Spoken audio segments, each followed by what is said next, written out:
आमोस पुस्तक 5 अध्याय। अनुताप सकाशे आह्वान। हे इस्राएल गृह, तुम संबंधीय एही विलाप गीतिर वचन सुन।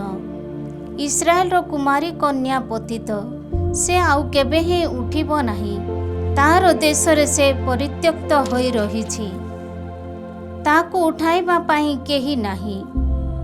प्रभु ईश्वर कहती, जो नगरी रे 1000 लोकंकु पंक्ति पंक्ति करी ठिया करा जाइथिला, सेठारे 100 लोक अवशिष्ट रहिबे। ओ जो नगरी रे 100 लोकंकु पंक्ति पंक्ति करी ठिया करा जाइथिला, सेहिठारे इस्राएल गृह प्रति केवल 10 जन अवशिष्ट रहिबे।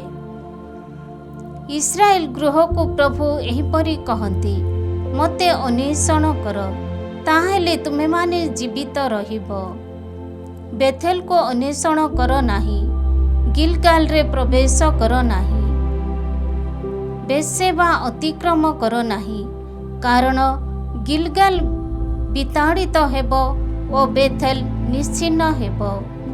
जो माने न्याय विचार को निम फल रे परिणत करती ओ नीतिनिष्ठा को भूस्थल रे निक्षेप करती, सेही हे तुमे माने प्रभु को अन्वेषण कर, ताहेले तुमे माने जीवित रहिब। नचेत जोसेफ गृह विरुद्ध रे अग्नि सदृश प्रज्वलित होई से ताहाकु ग्रास करिब। ताहा निर्वापित करिबा पाई बेथेल रे केही सक्षम हेब नाही। जे कृतिका तथा काल पुरुष नक्षत्र सकल सृजन कले, निबिड़ अंधकार को प्रभात रे परिणत करती, समुद्र जल को डाकी आनी ताहाकु पृथ्वीर उपरी भाग रे वृष्टि करती, से प्रभु नाम रे नामित। शक्तिशाली मानक विरुद्ध रे विनाश को से विद्युत बेग रे पठांती, वो ताहा दुर्ग विनाश करे। धमक। जी नगरी द्वार रे न्याय विचार करे, ता प्रति सेमाने विद्वेष करती, वो जी सत्य कहे सेमाने ताकू घृणा करती।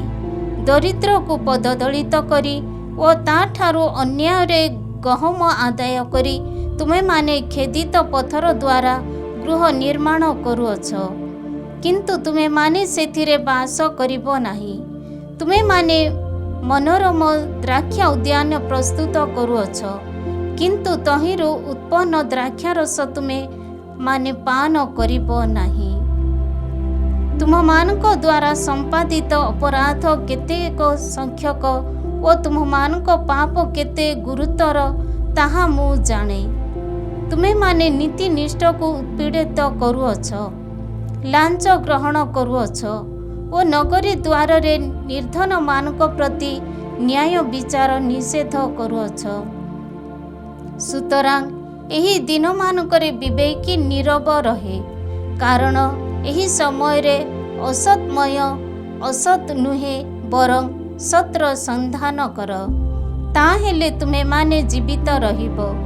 तेबे तुमे माने जेपरि कहूथाओ, सेहीपरि प्रभु सेनाधीश ईश्वर तुम मानक सहवर्ती हेबे। आस, असत को विद्वेष कर, सत प्रति स्नेही हुओ। नगरी द्वार रे न्याय विचार कर, ताहेले जोसेफर अवशिष्टांश प्रति हुए तो प्रभु सेनाधीश ईश्वर सदय हेबे। सुतरां प्रभु सेनाधीश ईश्वर प्रभु यह कहती, नगरीर समस्त छक स्थान रे विलाप स्वर ध्वनित हेब। नगरीर समस्त रास्ता रे हाय हाय बोली कही सेमाने क्रंदन करिबे। रोदन पाई कृषक मानकु ओ विलाप करिबा पाई दक्ष विलापकारी मानकु सेमाने डाकिबे। प्रभु कहती, द्राक्षा उद्यान रे रोदन स्वर शुणा जीव, कारण मु तुम मध्य देई अतिक्रम करिबी। प्रभुंक दिवस। प्रभुंक दिवसर आगमन पाई जो माने अपेक्षा करती, सेही तुम मानकु धिक। प्रभुंक दिवसर आगमन प्रति तुमे माने काहेकि आग्रहान्वित? ତାହେଲେ ଆଲୋକମୟ ନୁହେଁ, ବରଂ ତମସାବୃତ। ସିଂହ କବଳରୁ ରକ୍ଷା ପାଇଁ ଯିଏ ଭଲ୍ଲୁକର ସାକ୍ଷାତ ପାଏ, ତା ସଦୃଶ, କିମ୍ବା ଗୃହରେ ପ୍ରବେଶ କରି କାନ୍ଥ ପାର୍ଶ୍ୱରେ ଆଉଜିବା ବେଳେ ଯିଏ ସର୍ପ ଦ୍ୱାରା ଦଂଶିତ ହୁଏ, ତା ସଦୃଶ ତାହା ହେବ। ପ୍ରଭୁଙ୍କର ଦିବସ ଆଲୋକମୟ ହେବା ପରିବର୍ତ୍ତେ କ'ଣ ଅନ୍ଧକାରବୃତ ନୁହେଁ? ତାହା କ'ଣ କୌଣସି ଉଜ୍ଜ୍ୱଳତାରୁ ବଞ୍ଚିତ ଅନ୍ଧକାର ନୁହେଁ? ବାହ୍ୟ ନୀତିନିଷ୍ଠା ବିରୁଦ୍ଧରେ ତୁମ୍ଭମାନଙ୍କର ଉତ୍ସବଗୁଡ଼ିକ ମୁଁ ବିଦ୍ୱେଷ କରେ, ଘୃଣା କରେ। ତୁମମାନଙ୍କ ଆଡ଼ମ୍ବରପୂର୍ଣ୍ଣ ସମ୍ମିଳନୀ ପ୍ରତି ମୁଁ ସନ୍ତୁଷ୍ଟ ନୁହେଁ। ତୁମେମାନେ ଯଦିଓ ହୋମବଳି ତଥା ଶସ୍ୟବଳି ଉତ୍ସର୍ଗ କରିବ, ତଥାପି ସେ ସମସ୍ତ ମୁଁ ଗ୍ରହଣ କରିବି ନାହିଁ। ଶାନ୍ତି ବଳି ରୂପେ ତୁମ ଦ୍ୱାରା ଉତ୍ସର୍ଗିତ ହୃଷ୍ଟପୃଷ୍ଟ ପଶୁମାନଙ୍କୁ ମଧ୍ୟ ମୁଁ ଚାହିଁବି ନାହିଁ। ତୁମମାନଙ୍କର ଗାନ ସକଳର ରବ ମୋ ସମୀପରୁ ଦୂର କର। ତୁମମାନଙ୍କର ବୀଣା ସମୂହର ସୁମଧୁର ସଙ୍ଗୀତ ପ୍ରତି ମୁଁ କର୍ଣ୍ଣପାତ କରିବି ନାହିଁ। କିନ୍ତୁ ଜଳ ସଦୃଶ ନ୍ୟାୟ ବିଚାର ପ୍ରବାହିତ ହେଉ ଓ ନୀତିନିଷ୍ଠା ସର୍ବଦା ଉଲ୍ଲସିତ ଜଳସ୍ରୋତ ସଦୃଶ ହେଉ। ହେ ଇସ୍ରାଏଲ ଗୃହ, ତୁମେମାନେ ଯେବେ ମରୁ ପ୍ରାନ୍ତରରେ କାଳାତିପାତ କଲ, ତେବେ ସେହି 40 ବର୍ଷ ବ୍ୟାପୀ ତୁମେ କ'ଣ ବଳି କିମ୍ବା ଉପହାର ଉତ୍ସର୍ଗ କଲ? ଯାହା ତୁମେମାନେ ନିଜ ନିଜ ପାଇଁ ନିର୍ମାଣ କଲ, ସେହି ରାଜଦେବ ଶାକୁତ ଓ ନକ୍ଷତ୍ର ଦେବ କାଇମ୍ବାନର ପ୍ରତିମୂର୍ତ୍ତି ସବୁକୁ ବହନ କରି ନେଇଯାଅ। ସୁତରାଂ ତୁମମାନଙ୍କୁ ନିର୍ବାସିତ କରି ଦାମାସ୍କସର ଅପର ପାର୍ଶ୍ୱକୁ ମୁଁ ପଠାଇବି। ସେନାଧୀଶ ଈଶ୍ୱର ନାମରେ ନାମିତ ପ୍ରଭୁ ଏହିପରି କହିଅଛନ୍ତି। 6 ଅଧ୍ୟାୟ। ରକ୍ଷା ସମ୍ବନ୍ଧରେ ବ୍ୟର୍ଥ ଆଶା। ଯେଉଁମାନେ ସିୟନରେ ଆମୋଦ ପ୍ରମୋଦରେ ଲିପ୍ତ ହୁଅନ୍ତି, ଯେଉଁମାନେ ସାମାରିଆର ପର୍ବତରେ ସୁରକ୍ଷିତ ଅବସ୍ଥା ଅନୁଭବ କରନ୍ତି, ଯେଉଁମାନେ ଜାତିଗଣ ମଧ୍ୟରେ ଏହି ଦେଶର ବିଖ୍ୟାତ ବ୍ୟକ୍ତି ଅଟନ୍ତି ଓ ଯେଉଁମାନଙ୍କ ନିକଟରେ ଇସ୍ରାଏଲ ସାହାଯ୍ୟ ପାଇଁ ଯାଏ, ସେହି ତୁମମାନଙ୍କୁ ଧିକ୍। କାଲନେକୁ ଯାତ୍ରା କରି ତୁମେମାନେ ନିରୀକ୍ଷଣ କର। ସେଠାରୁ ମହତ୍ତ୍ୱପୂର୍ଣ୍ଣ ହାମତକୁ ଓ ତତ୍ପରେ ଫିଲିସ୍ତୀୟମାନଙ୍କ ଗାତକୁ ପ୍ରସ୍ଥାନ କର। ସେ ସମସ୍ତ କ'ଣ ଏହି ରାଜ୍ୟ ସକଳ ଅପେକ୍ଷା ଅଧିକ ଶ୍ରେଷ୍ଠତର? କିମ୍ବା ସେମାନଙ୍କ ଅଞ୍ଚଳ କ'ଣ ତୁମ ଅଞ୍ଚଳ ଅପେକ୍ଷା ଅଧିକ ବିଶାଳ? ଅନିଷ୍ଟର ଦିବସକୁ ଦୂରେଇ ଦେଇ ପାରିବ ବୋଲି ତୁମେମାନେ କ'ଣ ଭାବିଅଛ? ବରଂ ତୁମେମାନେ କ'ଣ ତୋ ଦ୍ୱାରା ହିଂସାର ଆସନକୁ ସନ୍ନିକଟ କରୁନାହଁ? ଯେଉଁମାନେ ଗଜଦନ୍ତ ନିର୍ମିତ ଖଟ ଉପରେ ବିସ୍ତୃତ ଶଯ୍ୟାରେ ଶୟନ କରନ୍ତି, ମେଷ ପଲ ମଧ୍ୟରୁ ମେଷ ଶାବକମାନଙ୍କୁ ଓ ଗୋପଲ ମଧ୍ୟକୁ ବାଛୁରୀମାନଙ୍କୁ ଭୋଜନ କରନ୍ତି, ଯେଉଁମାନେ ବିନା ନିନାଦର ସାହାଯ୍ୟ ସହ ବ୍ୟର୍ଥ ଗୀତ ଗାନ କରନ୍ତି ଓ ଦାବୀଦଙ୍କ ସଦୃଶ ଯେଉଁମାନେ ନିଜ ନିଜ ପାଇଁ ବାଦ୍ୟୋପକରଣ ଗୁଡ଼ିକ ଆବିଷ୍କାର କରନ୍ତି, ଯେଉଁମାନେ ପାନପାତ୍ର ଭରା ଦ୍ରାକ୍ଷାରସ ପାନ କରନ୍ତି ଓ ଅତ୍ୟୁତ୍ତମ ତୈଳ ସବୁରେ ନିଜ ନିଜକୁ ଲେପନ କରନ୍ତି, ସେମାନଙ୍କୁ ଧିକ୍। କାରଣ ସେମାନେ ଯୋସେଫ ପ୍ରତି ସଂଘଟିତ ବିନାଶ ସମ୍ବନ୍ଧରେ ସନ୍ତପ୍ତ ହୁଅନ୍ତି ନାହିଁ। ସୁତରାଂ ସେମାନେ ପ୍ରଥମରେ ନିର୍ବାସିତ ହେବେ। ଶୟନ କରି ଯେଉଁମାନେ ଆମୋଦରେ ଲିପ୍ତ ହୁଅନ୍ତି, ସେହି ଏହିମାନଙ୍କ ପାନୋତ୍ସବର ପରିସମାପ୍ତି ଘଟିବ।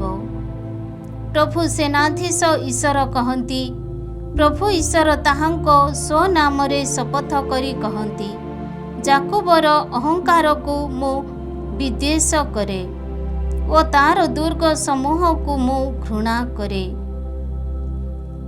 ନଗରୀ ତଥା ତନ୍ମଧ୍ୟସ୍ଥ ସର୍ବସ୍ୱକୁ ମୁଁ ଶତ୍ରୁ ହସ୍ତରେ ସମର୍ପଣ କରିବି।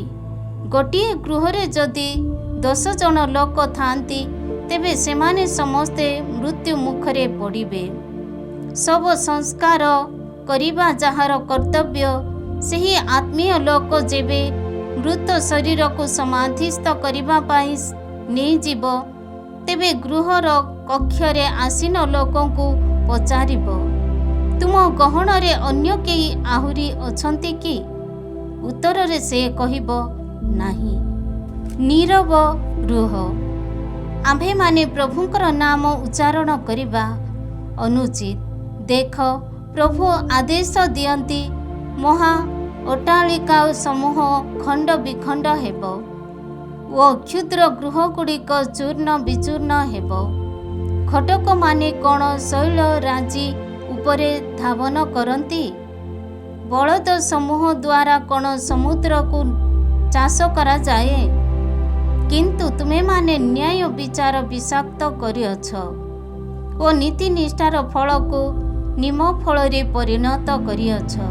ତୁମେମାନେ ଲଦେବାରରେ ଆହ୍ଲାଦିତ ହେଉଅଛ ଓ ପ୍ରଶ୍ନ କରୁଅଛ, ଆମେ କ'ଣ ନିଜ ନିଜ ଶକ୍ତି ବଳରେ କାରନାଇମକୁ ଆମ୍ଭମାନଙ୍କ ପାଇଁ ଅଧିକାର କରୁନାହୁଁ?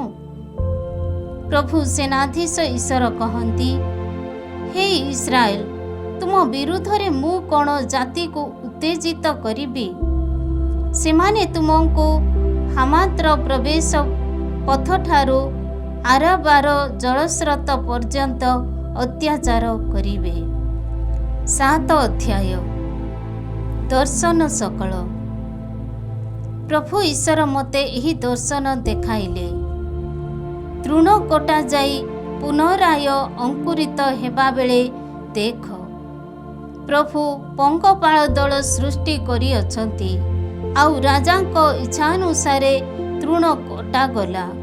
ପରେ ତାହା ହୋଇଥିଲା, ଦେଶର ସମଗ୍ର ତୃଣକୁ ସେମାନେ ଯେତେବେଳେ ଆହାର କରି ସମାପ୍ତ କଲେ, ସେତେବେଳେ ମୁଁ କହିଲି, ପ୍ରଭୁ ହେ ଈଶ୍ୱର, କ୍ଷମା ଦେବା ପାଇଁ ମୁଁ ନିବେଦନ କରେ। ଯାକୋବ କିପରି ତିଷ୍ଠି ରହିପାରିବ? ସେ ଅତି କ୍ଷୁଦ୍ର। ତହୁଁ ପ୍ରଭୁ ସେ ସମ୍ବନ୍ଧରେ ଅନୁତପ୍ତ ହେଲେ ଓ କହିଲେ, ଏହା କଦାପି ହେବ ନାହିଁ। ପ୍ରଭୁ ଈଶ୍ୱର ମୋତେ ଏକ ଦର୍ଶନ ଦେଖାଇଲେ।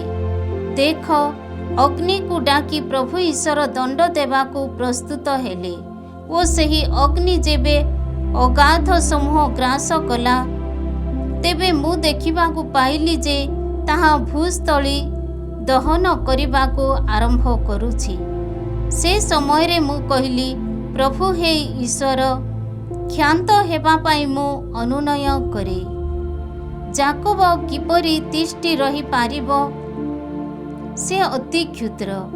ତହୁଁ ପ୍ରଭୁ ସେ ସମ୍ବନ୍ଧରେ ଅନୁତପ୍ତ ହେଲେ ଓ କହିଲେ, ଏହା ମଧ୍ୟ ହେବ ନାହିଁ। ସେ ମୋତେ ଅନ୍ୟ ଏକ ଦର୍ଶନ ଦେଖାଇଲେ।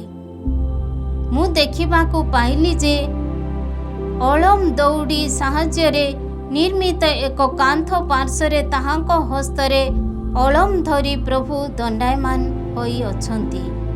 ପ୍ରଭୁ ମୋତେ ପଚାରିଲେ, ହେ ଆମୋସ, ତୁମେ କ'ଣ ଦେଖୁଅଛ? ଉତ୍ତରରେ ମୁଁ କହିଲି, ଏକ ଅଳମ।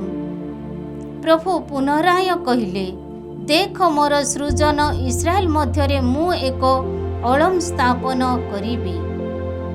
ମୁଁ ଆଉ କେବେ ସେମାନଙ୍କୁ ବୃଥାରେ ଛାଡ଼ିଦେବି ନାହିଁ।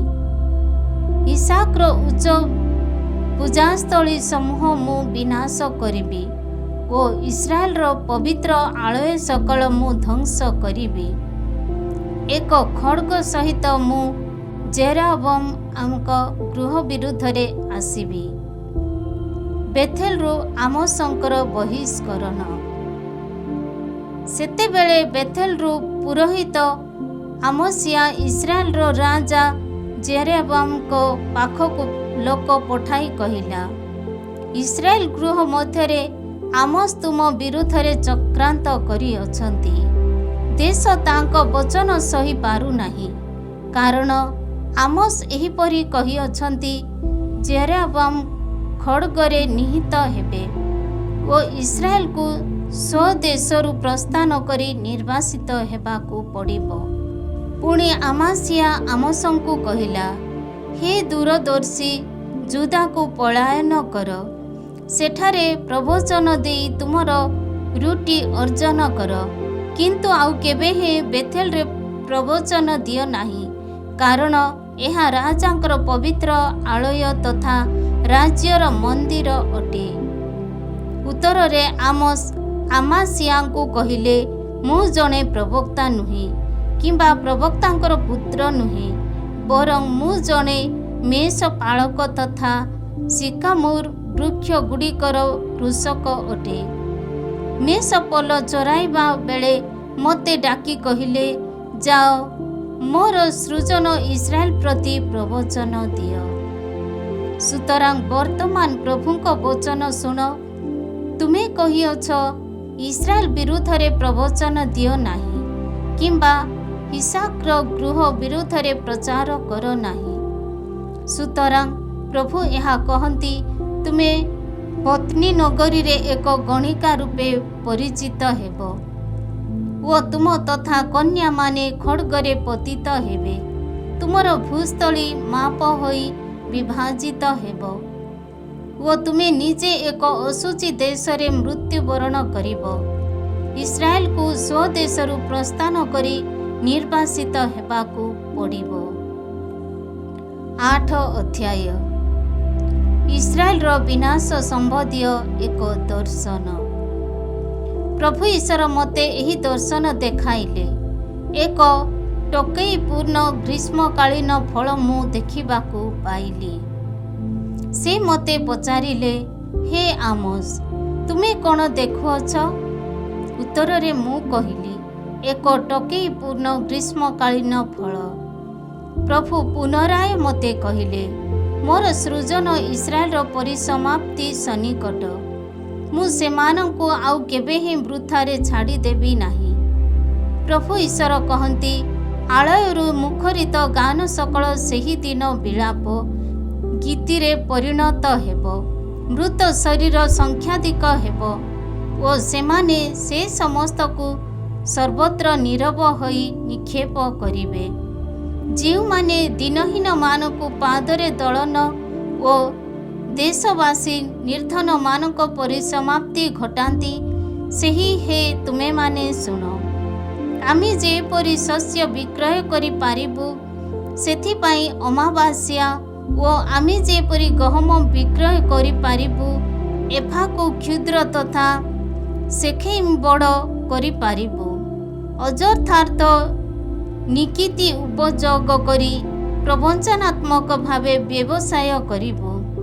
ନିର୍ଦ୍ଧନମାନଙ୍କୁ ରୌପ୍ୟ ବିନିମୟରେ ଓ ଦିନହୀନମାନଙ୍କୁ ଏକ ଯୋଡ଼ା ପାଦୁକା ବିନିମୟରେ କ୍ରୟ କରିପାରିବୁ ଓ ଗହମରେ ଅଗାଡ଼ିକୁ ବିକ୍ରୟ କରିପାରିବୁ।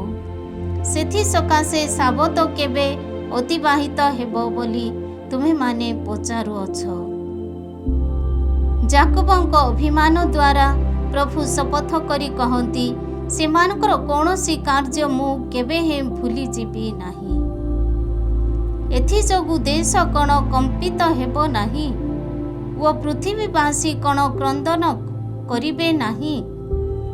ସମଗ୍ର ଦେଶ କ'ଣ ନୀଳ ନଦୀ ତୁଲ୍ୟ ବଢ଼ିବ ନାହିଁ ଓ ଇଜିପ୍ଟକୁ ନୀଳ ନଦୀ ସଦୃଶ ଉଛୁଳି ଉଠି ପୁନରାୟ ଡୁବିବ ନାହିଁ?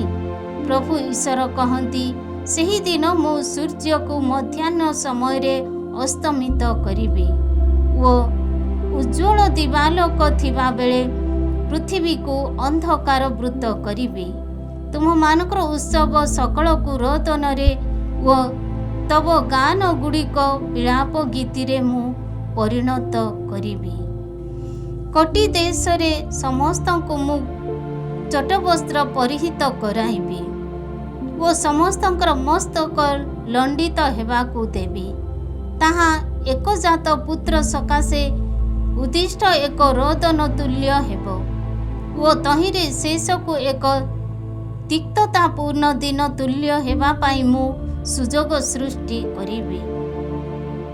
ପ୍ରଭୁ ଈଶ୍ୱର କହନ୍ତି, एपरि दिन सकल आसुअछि जेबे मु पृथ्वी उपरकु एक दुर्भिक्ष पठाइबि। ताहा खाद्य पदार्थरे एक दुर्भिक्ष किंबा जलपान पाई एक तृषा नुहे, बरं प्रभुंक वचनरे एक दुर्भिक्ष हेब। एक समुद्र ठारू अन्य एक समुद्र पर्यंत उत्तर दिगरु पूर्व दिग पर्यंत सेमाने परिभ्रमण करिवे। प्रभुंकर वचन अन्वेषण करी सेमाने उच्चस्ततः धाइबे, किंतु ताहार संधान पाइबे नाही। ସେହି ଦିନ ତୃଷାତୁର ହୋଇ ସୁନ୍ଦରୀ କୁମାରୀ କନ୍ୟା ମାନେ ଓ ଯୁବକଗଣ ମୂର୍ଚ୍ଛିତ ହେବେ। ହେ ଦାନ, ତୁମେ ଦେବ ନାମରେ ଓ ବେର୍ସେବାର ମାର୍ଗ ନାମରେ ବୋଲି କହି ଯେଉଁମାନେ ସାମାରିଆର ଆସିମ୍ ଦେବ ନାମରେ ଶପଥ କରିବେ ସେମାନେ ନିପତିତ ହେବେ, ସେମାନେ ଆଉ କେବେ ହିଁ ଉଠିବେ ନାହିଁ। 9 ଅଧ୍ୟାୟ ପବିତ୍ର ଆଳୟର ପତନ ସମ୍ବନ୍ଧୀୟ ଦର୍ଶନ। ବଳିପୀଠ ସମୀପରେ ପ୍ରଭୁଙ୍କୁ ଦଣ୍ଡାୟମାନ ହୋଇଥିବା ମୁଁ ଦେଖିବାକୁ ପାଇଲି। ସେ କହିଲେ, ଯେ ପର୍ଯ୍ୟନ୍ତ ମଣ୍ଡପ ନ ଦହଲିଛି ସେ ପର୍ଯ୍ୟନ୍ତ ମୁକୁଳ ସମୂହକୁ ଆଘାତ କର ଓ ଜନତାର ମସ୍ତକ ଉପରେ ସେ ସମସ୍ତ ପଡ଼ିବାକୁ ଦିଅ। ଯେଉଁମାନେ ଅବଶିଷ୍ଟ ରହିବେ ସେମାନଙ୍କୁ ମୁଁ ଖड्गରେ ବଧ କରିବି। ସେମାନଙ୍କ ମଧ୍ୟରୁ କେହି ଜଣେ ପଳାୟନ କରିବ ନାହିଁ କିମ୍ବା କେହି ଜଣେ ରକ୍ଷା ପ୍ରାପ୍ତ ହେବ ନାହିଁ। ସେମାନେ ଖଳି ଯଦିଓ ପାତାଳକୁ ଅବତରଣ କରିବେ ତଥାପି ମୋର ହସ୍ତ ସେମାନଙ୍କୁ ଅଧିକାର କରିବ। ଯଦିଓ ଆକାଶକୁ ସେମାନେ ଆରୋହଣ କରିବେ ତଥାପି ସେମାନଙ୍କୁ ସେଠାରୁ ଟାଣି ମୁଁ ଅବତରଣ କରାଇବି। ଯଦିଓ ସେମାନେ କାର୍ମେଲର ଶୀର୍ଷରେ ନିଜ ନିଜକୁ ଗୁପ୍ତ କରି ରଖିବେ ତଥାପି ସନ୍ଧାନ କରି ମୁଁ ସେମାନଙ୍କୁ ସେଠାରେ ଅଧିକାର କରିବି। ମୋର ଦୃଷ୍ଟିରୁ ନିଜ ନିଜକୁ ଗୁପ୍ତ କରି ଯଦିଓ ସେମାନେ ସମୁଦ୍ର ଗର୍ଭରେ ରହିବେ ତଥାପି ମୁଁ ସର୍ପକୁ ଆଦେଶ ଦେବି ଓ ତାହା ସେମାନଙ୍କୁ ଦଂଶନ କରିବ। ଶତ୍ରୁଗଣ ଯଦିଓ ସେମାନଙ୍କୁ ପ୍ରବାସୀ ସ୍ୱରୂପ ନେଇଯିବେ ତଥାପି ମୁଁ ଖड्गକୁ ଆଦେଶ ଦେବି ଓ ତାହା ସେମାନଙ୍କୁ ନିଧନ କରିବ। ସେମାନଙ୍କ ମଙ୍ଗଳ ପାଇଁ ନୁହେଁ ବରଂ ସେମାନଙ୍କ ଅନିଷ୍ଟ ପାଇଁ ମୁଁ ସେମାନଙ୍କ ଉପରେ ମୋର ଦୃଷ୍ଟି ନିକ୍ଷେପ କରିବି। ପ୍ରଭୁ ସେନାଧୀଶ ଈଶ୍ୱର ଯେତେବେଳେ ପୃଥିବୀକୁ ସ୍ପର୍ଶ କରନ୍ତି ସେତେବେଳେ ତାହା ତରଳିଯାଏ ଓ ତନ୍ମଧ୍ୟବାସୀ ସମସ୍ତେ କ୍ରନ୍ଦନ କରନ୍ତି। ସମଗ୍ର ନୀଳ ନଦୀ ସଦୃଶ୍ୟ ତାହା ଆନ୍ଦୋଳିତ ହୁଏ ଓ ଇଜିପ୍ଟର ନୀଳ ନଦୀ ସଦୃଶ୍ୟ ତାହା ପୁନରାୟ ବୁଡ଼ିଯାଏ। ଯିଏ ଆକାଶରେ ତାହାଙ୍କ ସମୁନ୍ନତ ମନ୍ଦିର ନିର୍ମାଣ କରନ୍ତି ଓ ପୃଥିବୀରେ ତାହାଙ୍କ ବିତାନ ସ୍ଥାପନ କରନ୍ତି, ଯିଏ ସମୁଦ୍ର ଜଳକୁ ଡାକି ତାହାକୁ ପୃଥିବୀ ଉପରେ ବୃଷ୍ଟି କରାନ୍ତି, ସେ ପ୍ରଭୁ ନାମରେ ନାମିତ। ପ୍ରଭୁ କହନ୍ତି, ହେ ଇସ୍ରାଏଲ, ତୁମେମାନେ କ'ଣ ମୋ ପ୍ରତି ଇଥିଓପିୟମାନଙ୍କ ସଦୃଶ୍ୟ ନୁହଁ? ଇସ୍ରାଏଲ ଜନତାକୁ ଇଜିପ୍ଟରୁ, ଫିଲିସ୍ତୀୟମାନଙ୍କୁ କାପ୍ତରରୁ ଓ ସିରିୟମାନଙ୍କୁ କିର୍ ଦେଶରୁ ମୁଁ କ'ଣ ଆଣିନାହିଁ? ଦେଖ, ପ୍ରଭୁ ଈଶ୍ୱରଙ୍କର ଚକ୍ଷୁ ପାପପୂର୍ଣ୍ଣ ରାଜ୍ୟ ଉପରେ ପଡ଼ି ରହିଛି। ମୁଁ ତାହାକୁ ପୃଥିବୀକୁ ବିନାଶ କରିବି। କିନ୍ତୁ ପ୍ରଭୁ କହନ୍ତି ଯେ ଯାକୋବର ଗୃହକୁ ମୁଁ ସମ୍ପୂର୍ଣ୍ଣ ଭାବରେ ବିନାଶ କରିବି ନାହିଁ। ଜାତିଗଣ ମଧ୍ୟରେ ଇସ୍ରାଏଲ ଗୃହକୁ ଦହଲାଇ ଦେବା ପାଇଁ ମୁଁ ଆଦେଶ ଦେବି। ଚାଲୁଣିରେ ଚଳାଇବା ଭଳି ମୁଁ ସେମାନଙ୍କୁ ଚଳାଇବି, କିନ୍ତୁ ଏକ ବାଲୁକା କଣିକା ମଧ୍ୟ ଭୂମିରେ ପଡ଼ିବ ନାହିଁ। ମୋର ସୃଜନମାନଙ୍କ ମଧ୍ୟବାସୀ ସମସ୍ତ ପାପୀ ଖड्गରେ ନିହିତ ହେବେ, କାରଣ ସେମାନେ କେହି ଅଛନ୍ତି ଆମେ ଅନିଷ୍ଟନରେ ଅଭିଭୂତ ହେବୁ ନାହିଁ କିମ୍ବା ଆମେ ତାହାର ସମ୍ମୁଖୀନ ହେବୁ ନାହିଁ। ଇସ୍ରାଏଲର ନବୀକରଣ। ଦାବିଦଙ୍କ ଯେଉଁ ଶିବିର ପଡ଼ି ରହିଛି ମୁଁ ତାହାକୁ ସେହି ଦିନ ଉଠାଇବି ତାହାର ଫାଟ ସକଳକୁ ମୁଁ ମରାମତି କରିବି ଓ ତାହାକୁ ଧ୍ୱଂସ ଅବସ୍ଥାରୁ ଉଠାଇ ପୂର୍ବ କାଳରେ ଯେଉଁପରି ଘଟିଥିଲା ସେହିପରି ମୁଁ ତାହାକୁ ପୁନର୍ନିର୍ମାଣ କରିବି। ତାହେଲେ ଏଦମରେ ଅବଶିଷ୍ଟ ଥିବା ସମସ୍ତଙ୍କୁ ଓ ମୋର ନାମରେ ଅଭିହିତ ସମସ୍ତ ଜନତାଙ୍କୁ ସେମାନେ ଅଧିକାର କରିବେ। ଯିଏ ଏହା କରିବେ ସେହି ପ୍ରଭୁ ଏହା କହିଅଛନ୍ତି। ପ୍ରଭୁ କହନ୍ତି, ଦେଖ ସେହି ଦିବସ ସକଳ ଉପଗତ। ସେତେବେଳେ ଚାଷୀ ଶସ୍ୟ କଟାଳିକୁ ଓ ଦ୍ରାକ୍ଷା ପେଶା ବ୍ୟକ୍ତିବିହୀନ ବପନକୁ ପଛରେ ପକାଇବ। ପର୍ବତ ସମୂହରୁ ନୂତନ ଦ୍ରାକ୍ଷାରସ ବିନ୍ଦୁ ବିନ୍ଦୁ ହୋଇ ପଡ଼ିବ ଓ ତାହା ସମସ୍ତ ପାହାଡ଼ ଦେଇ ପ୍ରବାହିତ ହେବ। ମୋର ସୃଜନ ଇସ୍ରାଏଲର ଐଶ୍ୱର୍ଯ୍ୟ ମୁଁ ପୁନଃ ସ୍ଥାପନ କରିବି। ବିଧ୍ୱସ୍ତ ନଗରୀ ସମୂହ ପୁନର୍ନିର୍ମାଣ କରି ସେମାନେ ସେ ସବୁରେ ବାସ କରିବେ। ଦ୍ରାକ୍ଷା ଉଦ୍ୟାନ ସକଳ ପ୍ରସ୍ତୁତ କରି ସେମାନେ ତାହାର ଦ୍ରାକ୍ଷାରସ ପାନ କରିବେ ଓ ଉଦ୍ୟାନ ସକଳ ପ୍ରସ୍ତୁତ କରି ସେମାନେ ତାହାର ଫଳ ଆହାର କରିବେ। ପ୍ରଭୁ ତୁମମାନଙ୍କର ଈଶ୍ୱର କହନ୍ତି, ସେମାନଙ୍କ ଦେଶରେ ମୁଁ ସେମାନଙ୍କୁ ରୋପଣ କରିବି। ସେମାନଙ୍କ ପ୍ରତି ମୋ ଦ୍ୱାରା ପ୍ରଦତ୍ତ ଦେଶରୁ ସେମାନେ ଆଉ କେବେ ଉତ୍ପାଟିତ ହେବେ ନାହିଁ।